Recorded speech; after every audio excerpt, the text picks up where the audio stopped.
ရမရမွန်ပြည်ဖွဲ့စည်းပုံအခြေခံဥပဒေဒါမှမဟုတ်မွန်ပြည်နယ်ဖွဲ့စည်းပုံအခြေခံဥပဒေကိုမွန်လက်နက်ကိုင်တပ်ဖွဲ့တွေမွန်နိုင်ငံရေးပါတီတွေနဲ့မွန်အဖက်ဖွဲ့စည်းတွေကပူးပေါင်းရေးဆွဲဖို့ရှိနေပါတယ်။အရင်2021ခုနှစ်မတိုင်ခင်ကတည်းကမွန်ပြည်ဖွဲ့စည်းပုံအခြေခံဥပဒေကိုရေးဆွဲခဲ့ကြပြီးနာကပထရပြည်တောင်စုတည်ဆောက်ရာမှာမွန်ဒေသအတွက်ကြိုတင်ပြင်ဆင်တာတွေရှိတယ်လို့မွန်မြို့သားကောလိပ်ကျောင်းအုပ်ကြီးဒေါက်တာပိညမွန်ကအင်မနာကိုပြောပါတယ်ကျွန်တော်တို့မှာဥစားဒီနေ့ဖွဲ့စည်းပုံခြေခံဥပဒေဆွဲထားရှိတယ်ပေါ့နော်သူကျွန်တော်တို့ပရိယမူကြံလောက်ရှိနေပေါ့နော်ပရိယမူကြံဒုက္ခအောင်ရှိနေပြီလားမသိဘူးကျွန်တော်ထင်တယ်အဲ့ဒါကတော့ရှိတယ်ပေါ့နော်အဲ့ဒါကဒီမူကြံကတော့ကြာပြီးအနာမသိမ်းခင်မှာပေါ့နော်ဒါရှိနေတဲ့မူကြံဖြစ်ပါတယ်မဲ့ဒီမူကြံက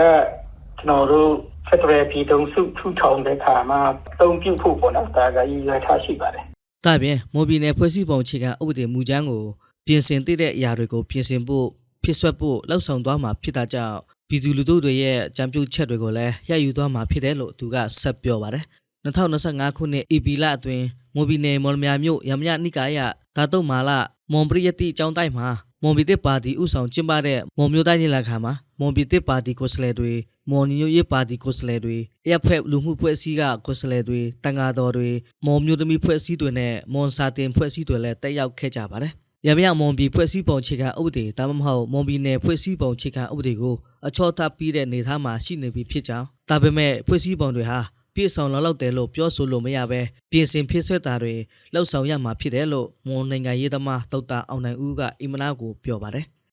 ရမြမွန်ပြည်ဖွဲ့စည်းပုံကကျွန်တော်တို့မနစ်ကလည်းမွန်မျိုးသားညီလာခံဒီမော်လမြိုင်မှာကျင်းပတဲ့ညီလာခံမှာလည်းလိုတာတွေပြန်လဲဖြစ်ပြီးတော့ဆိုလိုဖြစ်ခဲ့ကြတယ်ပေါ့နော်အဲ့တော့မွန်ညီလာခံမှာစင်ဆက်ကတော့ဒီဖွဲ့စည်းပုံနဲ့ပတ်သက်ပြီးတော့လည်းဆိုလိုဖြစ်ခဲ့ကြတော့ပေါ့သို့တော်လည်းပဲလိုအပ်ချက်ပါညာရှိရင်လည်းပြန်လဲဖြစ်စည်းတဲ့အပိုင်းလည်းရှိမှာပေါ့အဲ့တော့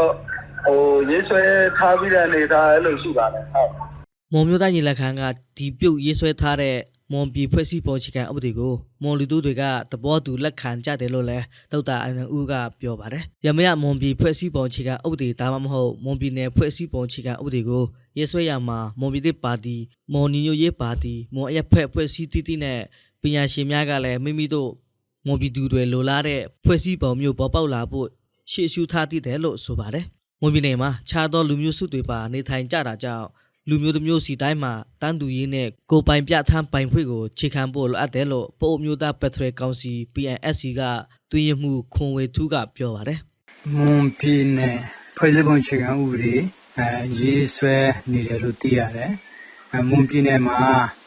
မွန်ပြည်နယ်မွန်ဂျူနစ်မှာဆိုရင်ပေါ့ဗျာ။ပိုလူမျိုးတွေက9000အထက်မှာရှိပါတယ်။ဒါကြောင့်မို့ပြည်နယ်ဖွဲ့စည်းပုံအခြေခံဥပဒေရေးဆွဲတဲ့နေရာမှာ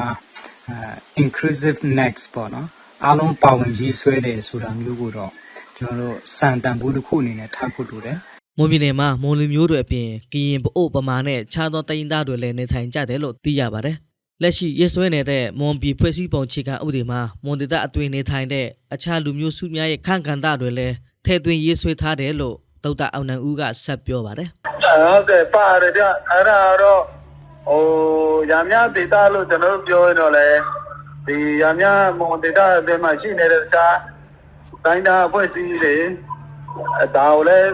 ထည့်သွင်းပြီးတော့ရေးဆွဲထားတာတော့ရှိတယ်ပေါ့နော်ပြောရင်တော့လူများစုအဖွဲ့လူများစုတွေရဲ့ပြည်ရေးပိုင်းဆိုင်ရာလူနည်းစုတွေရဲ့ပြည်ပိုင်းဆိုင်ရာတိုင်းသားတွေရဲ့အခွင့်ရေးပိုင်းဆိုင်ရာအဲ့လိုမျိုးတွေတော့